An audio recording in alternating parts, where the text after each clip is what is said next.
Right. Okay. You know. And the name was right.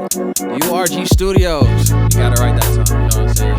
Perfection. Just kidding. Listen.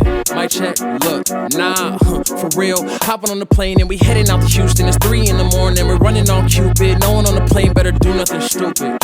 Nah. For real. Fresh off the altar. Ring on bling bling. Airbnb. Wanna hear a sing sing. Take a little nap. Then we headed on the scene. Cruise on the rental. Rooftop missing. Cold outside. More than nippy. Wife on my right. Got her feeling on her nippies. Juice got her loose. Got her mood on 50. Way past 10. Look. Hit the skating ring and the DJ tripping. Stepping on the court like an 04 piston. Crody ain't missing. Play my position. Disposable camera. I capture all the afflictions. I capture the moment. A lifetime mission. Baby wanna leave. Begging for the. I don't wanna speed, but the pants unzipping. Running out of time. 90 on the inland. Make it to the crib. Give her what she missing. Legal in the kingdom. And it's well written. Like. Hey, look, just touched down in H-Town, H-Town, H-Town, H-Town, H-Town. Hey, okay, just touched down in H-Town, H-Town, H-Town, H-Town, H-Town.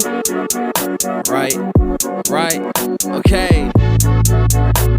And shout out to wifey. You know what I'm saying? Married and shit. What's the deal, guys? It's your boy Kelly Kell, and we're back at it with another episode of the Rev Room. We got a special guest today, my guy Solomon Hayes, man. Appreciate you for coming through today. Thank you. Appreciate it. Yes, sir. From what I've heard, at least, and so you could correct me if I'm wrong, but I feel like you're very transparent in your music, and sometimes you can be very vulnerable. So, like, what kind of prompts you to do that? Like, instead of like talking about other experiences or things like that, seems like you talk a lot about your own experiences. And what prompts you to just be so open and vulnerable through music, which you know people are going to hear? That's a good question. Who was asking me? That's crazy. I would say it's what I'm raised on. It's what I know. I was raised on Trip Lee, Lecrae, Drake, Kendrick Lamar,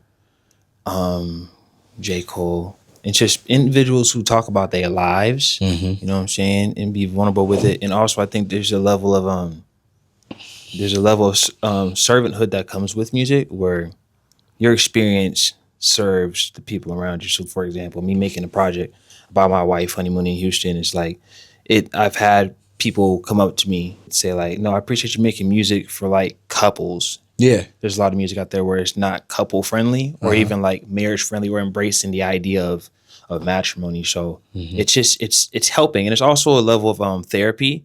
I think selfishly, I started making music because first off, my dad pushed me to do it. Shout out to my dad. And also like shout out to Pops. You know what I'm saying? It took me a while to start giving him credit, but no, it was really him. It was really him. And I think just like I wanted to make music that I wanted to listen to. It started off like that. It started a bit self-serving, but as I started doing certain shows and then people coming up to me and telling me like, no, your music impacted me, especially at this level that I'm at. Right. There's a level of responsibility that comes with that. So being transparent in the music and telling stories is what I'm going to do. I have fun in certain records where it's like, it's not too deep, but for the most part, I'm going to cut off my arm and hand it to you. Yeah, man. Nah, it's dope. And I think that it is definitely serving its purpose. But it is interesting that you said like people don't make music for couples. Like there's a lot of artists, mainstream artists that have been married for like 10, 15 years, but you wouldn't even think twice about it because of the kind of music that they put out. So that is an interesting take. But I do want to talk a little bit about Honeymoon N Houston. Right. And that's your most recent project. Yes. 2025. Yes. And so, like kind of walk me through the tape. Does it tell a story specifically in chronological order, or like how did you form the tape? Because I know there's an intro and an outro. So there's a sequencing to it. So the track list consists of Is You Blind to, you're supposed to know that off top, Wifey Status Solomon. Right.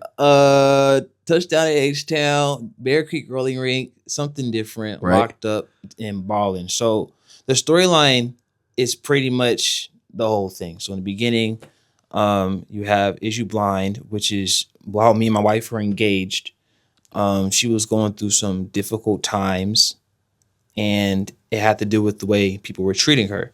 Right. And it pushed me to like, I was having writer's block at the time when I made the record, and I just said, okay, let me write about how I'm feeling. It just so happened she called me and was complaining and telling me all the stuff she was going through. So I just wrote how I was feeling. And then it goes into wifey status. Which is the upgrade. Which is the upgrade. Like, no, Okay. I'm gonna put you on to this wifey status. Come get this ring. Let's really go do the thing for real. Yeah. Let's have a good time. Yeah. Which transitions into touchdown at H-Town. Which is pretty much the trip to Houston. It's the first day. We went for like 3 days. So the first day we pretty much hopped on the plane. Right.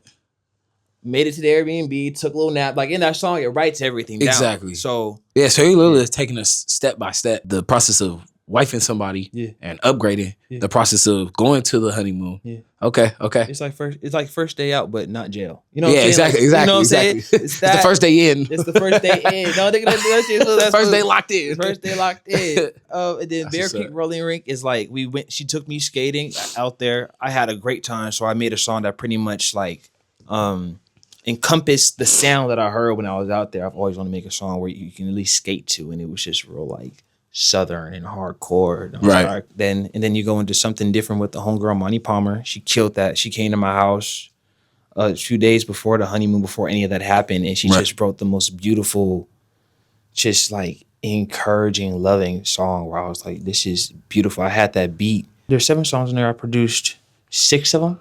Damn. So I did most of the production. Only song I didn't do was Locked Up. And yeah, I went to the lake by my house, wrote the verse down, and documented pretty much after the honeymoon. That whole verse is about like me hanging out with my homies or the homegirls, and me being sad, like my girl ain't here, the honeymoon over, what am I gonna do? And then just like, yo, you really simping? I'm like, I'm simping, but like, y'all don't even got a boo thing. Y'all don't got a girl. It's not hitting like how it would if you were in this situation. You wouldn't feel the same. And then that's where you get into Locked Up, where I talk about pretty much missing the crap out of my wife. She'll be here in a couple days, and just documenting the first portion of like how that feels, the second half getting her home. Yeah. And then going into Ballin', which is the outro. To just close the project out with something sensual. I was trying to really encompass that I'm grown. I have sex, you know what I'm saying? So I wanted to have a song that like encompassed that to just really round the project out. Right. I like how you structured it, bro. Like it's very, very intentional. So and I could kind of tell, that's why I wanted to bring it up and just allow you to walk us through that. But let's talk about the biblical influence that we have on the music overall, right? Yeah. So Solomon Hayes, and then we have the mix. We have the project Yahweh, and then you know, there's certain titles that are biblically influenced as well within the projects. Yeah. So what prompted you to kind of make your music oriented around specifically God and you know, your faith? First and foremost, I appreciate you doing your research. That's some real shit, bro. That's some real shit. I really appreciate that. Yeah, man. I feel special. That's special. I wouldn't say I'm a gospel rapper, but since I'm a rapper who has been touched by the gospel, if that makes any sense. But since I've accepted that naturally in my music, that's going to come out. I do be cursing here and there. So in terms of the literal sense, I would not be able to be classified as like the S. What is it? The CHH, which is Christian hip hop community. But I very much so will sit there and give you a whole scripture, or my values and my morals are going to touch in the music. So what would prompt me to even put that in the music is off the simple fact of servanthood. Like I said previously, I'm a servant, and in my music, I'm going to tell you who I serve, and I'm going to show you how it impacted me. I have another project coming, which is like the continuation of that project, which is my first time saying it out loud, which is called The Aftermath of Repentance, which is going to be a project where I'm going to document.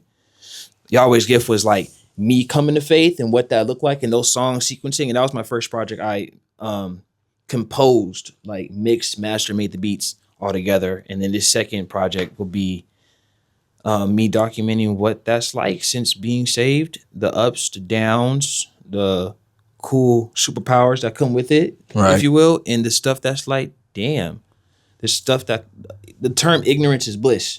Once you know everything, you don't see nothing the same. So yeah, that'll be why I want everyone to know, and I might birth the next me. Not to be arrogant, but I serve a purpose out here, and it's felt. And I want another individual, whether that be a younger me who's probably lost and doesn't know what he's doing with his life, right, or an older me who maybe thought it was too late to be useful. So.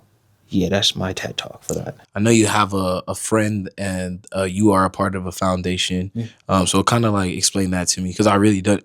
I just got the gist of it from what you said previously. So yeah, tell me the name of it, what you guys do, and all that. Yes, the Kyerr Foundation. It is a foundation moving in to be a nonprofit where we take or accept donations, whether that be clothes, food, or from the GoFundMe, where we take that stuff and those resources and send it over to the Philippines. We got the founders, Elvin, who's a great basketball player. He be doing his commercials, he be doing his little shit, you know what I'm saying? Pia, who's a great DJ, great human, a great organizer, and they're out there right now doing the hard work. There was recently, I think it was a hurricane. I keep saying I think. It was a hurricane, and they tore one of the cities, a few cities apart, and they're out there putting the freaking packs together and trying to, in the mud, really getting it, and it's because they were able to come out here and do the fundraisers, whether that was the open mics, whether that was the fashion shows, whether that's DJ sessions or whatever it is. So the Kyerr Foundation is something I'm a part of. I'm one of the creative directors. So when we have our open mics, me and my wife are the host. When it's